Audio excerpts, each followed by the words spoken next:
Čaute turisti a turistky, ahoj Tánička a Vladko. Ahojte. Čauko.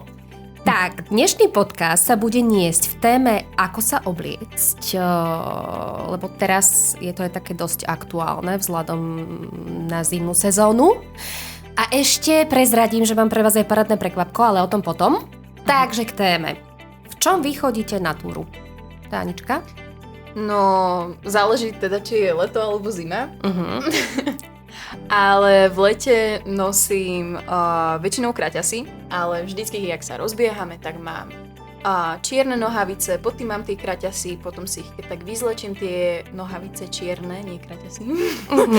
A na tom mám normálne biele tielko, keď tak nejakú mikinu a v taške vždycky bundu proti vetru. A teraz v zime mám termo, takže legíny a obtiahnuté termotričko na sebe. A potom mám buď oteplováky, alebo nejaké turistické nohavice, väčšinou čierne. A potom nejakú mikinu, na tom bundu a keď tak ešte bundu proti vetru, záleží od toho, aké je počasie. Vladko, ty? Ja to mám rád hlavne také praktické. Väčšinou idem na istotu, cez leto mám biele tričko a čierne kraťasy. A no tak to mi stačí väčšinou. A v zime mám mikinu a k tomu a ešte aj na vrcha vetrovku. A je mi jedno, ako vyzerám, lebo hlavne, aby to fungovalo.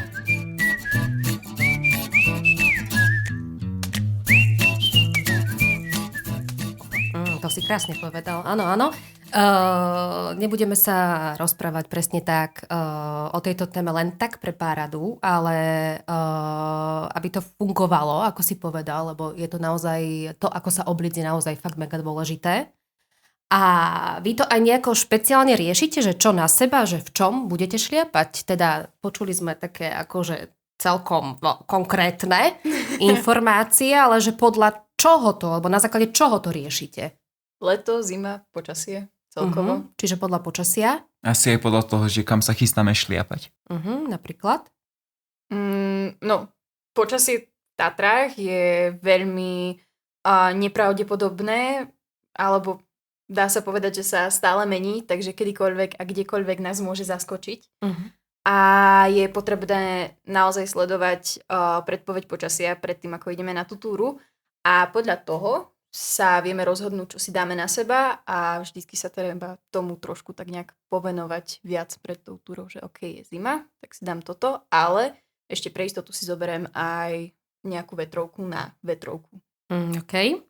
Čiže turistické oblečenie, ak teda tomu správne rozumiem, si nevyberáme podľa toho, či je super trendy a cool a neviem aké parádne, ale teda podľa čoho?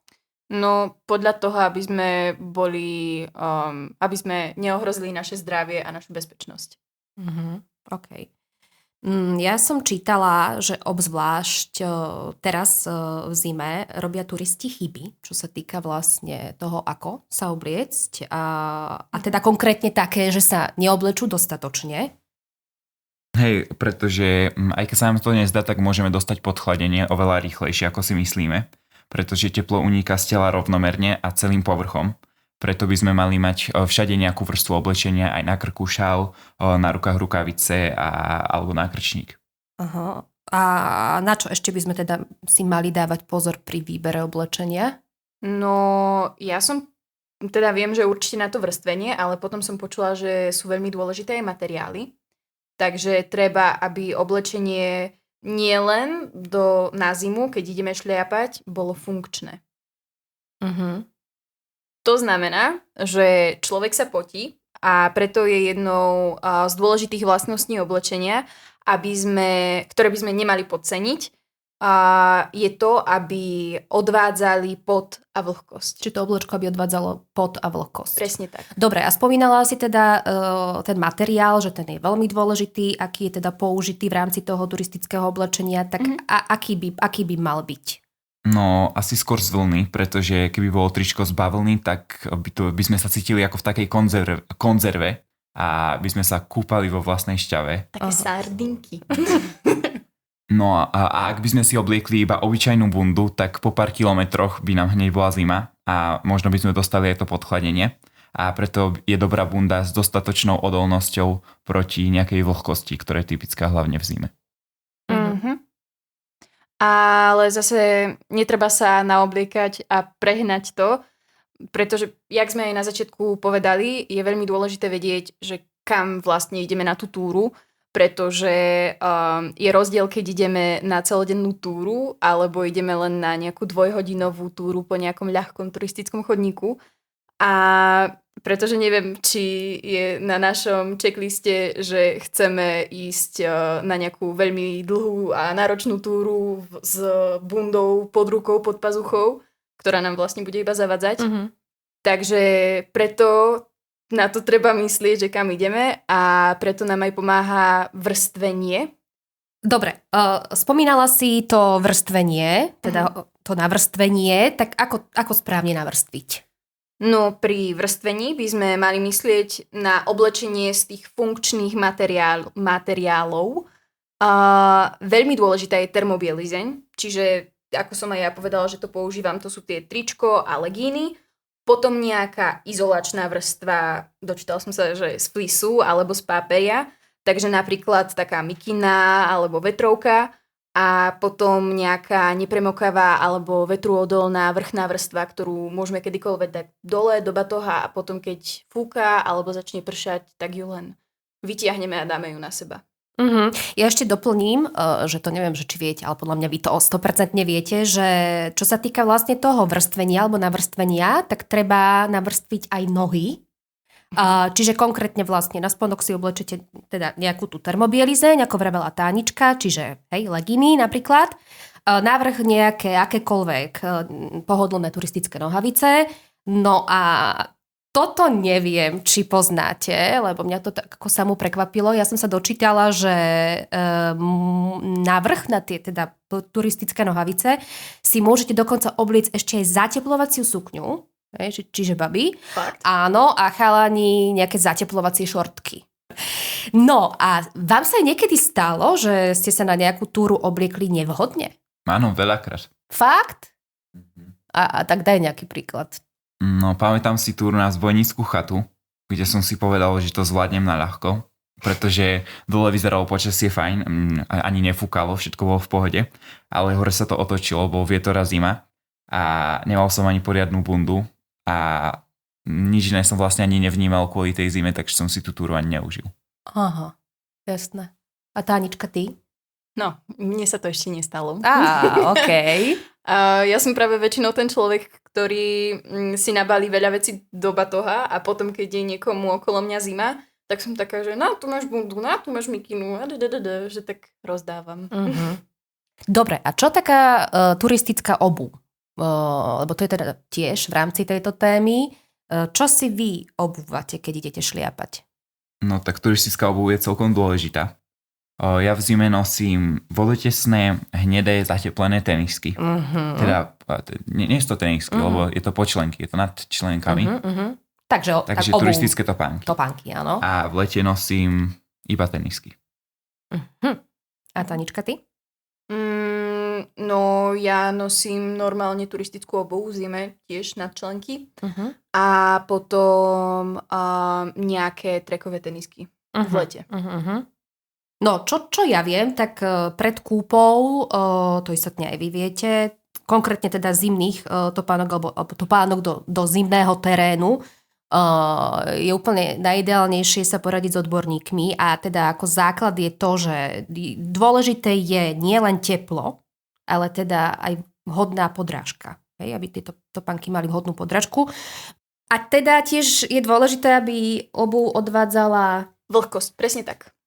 No a ak veľmi chceme, tak by sme mohli použiť aj návleky a tie nás chránia pred vniknutím snehu do topánok. No a teda spomínaš to vniknutie alebo tú ochranu pred snehom, aby teda vnikol do tej topánky. Čiže čo zvršok topánky a jeho výška? Aké topánky zvoliť? Lebo to je teda riadna veda.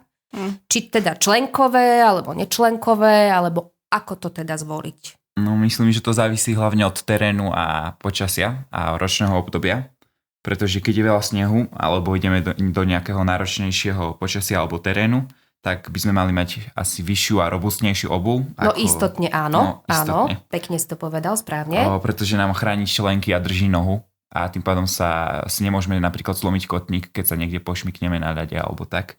A v lete môžeme aj tie podčlenkové tenisky nosiť, ako ja nosím. Presne tak. A čo sa týka tej ochrany pred mrazom a vetrom, tak na to sú super, čo som počula, aj zateplené trekkingové členkové topánky. A celkovo ešte k tým topánkam, tak máme nízke a členkové. Tieto nízke topánky sú ľahšie a takisto sú lepšie, keď chceme nejaké dynamickejšie a ľahšie aktivity. A potom členkové sú zase lepšie na ochranu pred podvrtnutím, alebo aby sa nám do topánok nedostali kamienky alebo špina, ale takisto aj voda a sneh. A tieto členkové topánky sú o mnoho lepšie v náročnejšom teréne a tam, kde potrebujeme lepšiu stabilitu. Čiže ako vlastne Vládko spomínal. Presne tak. No a ešte taká vychytávka, ktorú mám neskutočne rada. To sú barefoot, to je barefoot zimná obuv. Dočítala som sa a teda aj som pocítila na vlastných nohách, že nám umožní cítiť kontakt so zemou, aj keď je zima. A keď je teda tá zima, tak keď sa budete dostatočne hýbať, tak vás udrží v teple, takže sa nemusíte báť nejakých mokrých alebo studených nôh. Super.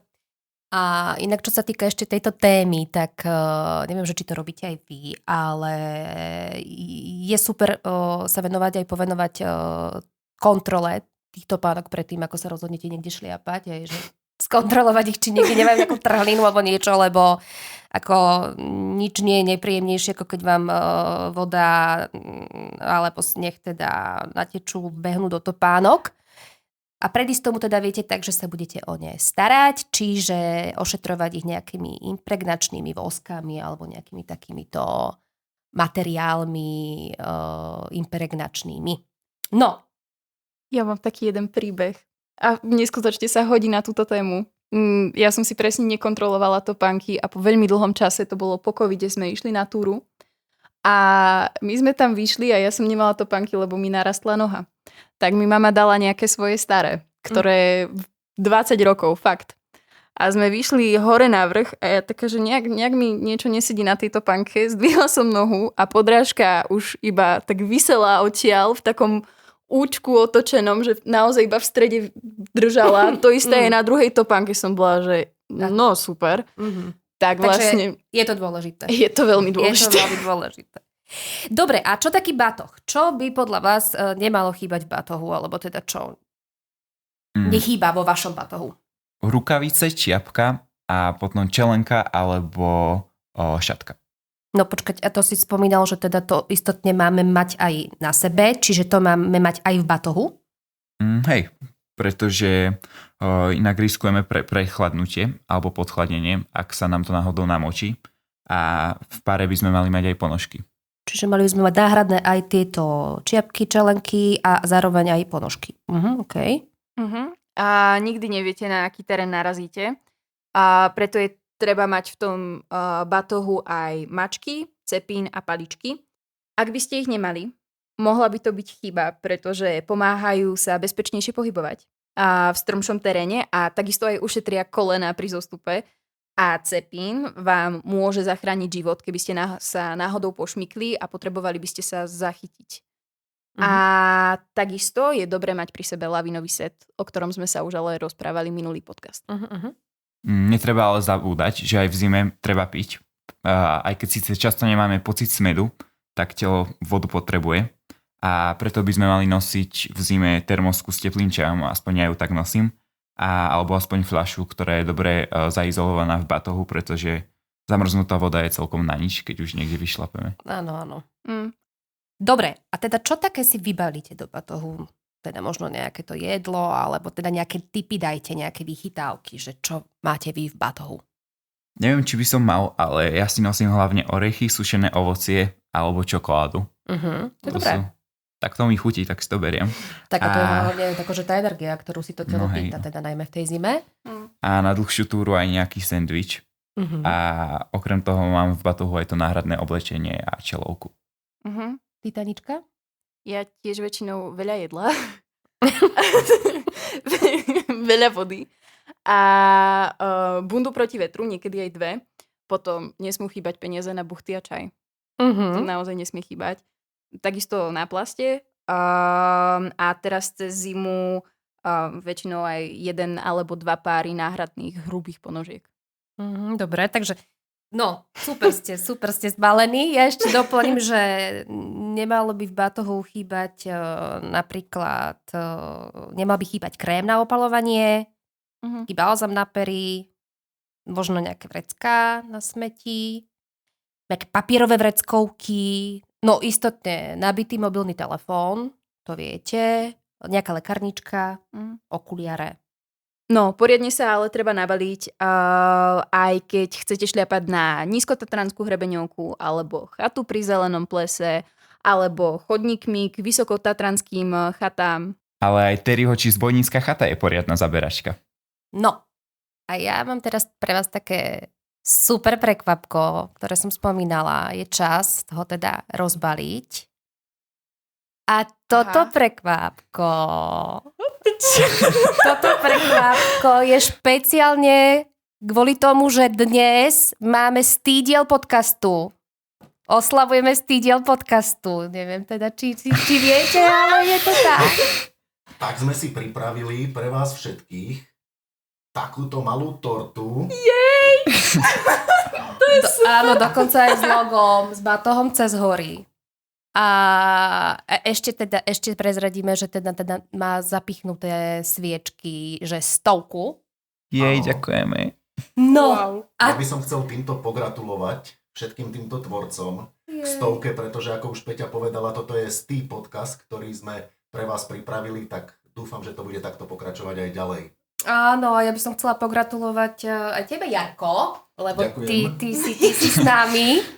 A keď spomíname tú 100, tak Vládko, pamätáš si na svoj prvý podcast? Vôbec. Ale Vládko, spomeň si. Si nepamätám. Fakt?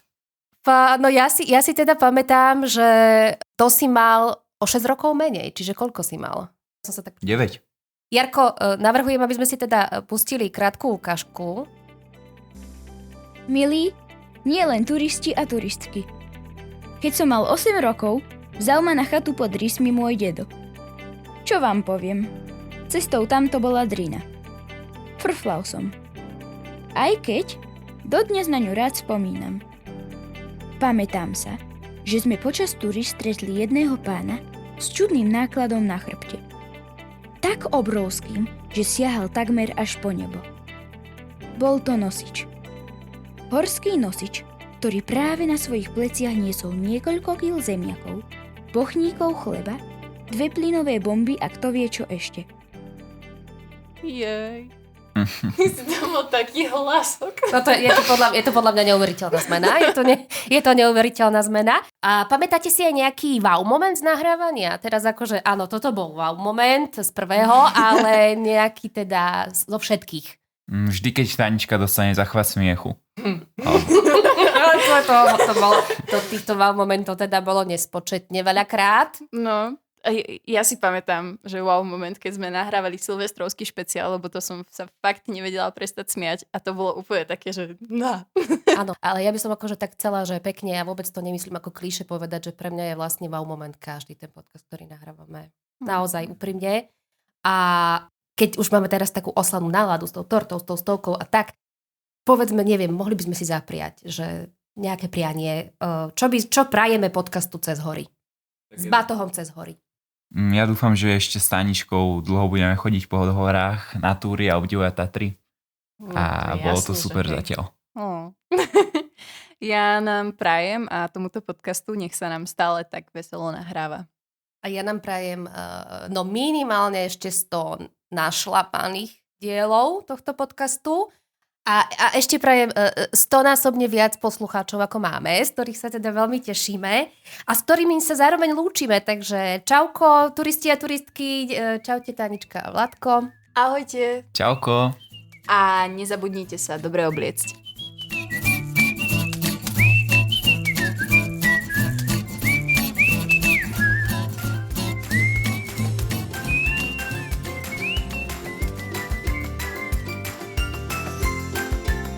Tento podcast je určený milovníkom Tatier a najmä sledovateľom facebookovej stránky Tatry. Nájdete ho aj na všetkých streamovacích platformách a na stránke cezhory.sk. Na obsahu spolupracovala Petra Tvrdá, zvuk zabezpečil Jaro Kizek, od mikrofónu učia deti i dospelých láske k horám Tánička Altusová a Vladko Suchanič. Aj cez naše podcasty lepšie spoznávajte zaujímavosti a príbehy z vysokých, belianských, západných a nízkych Tatier.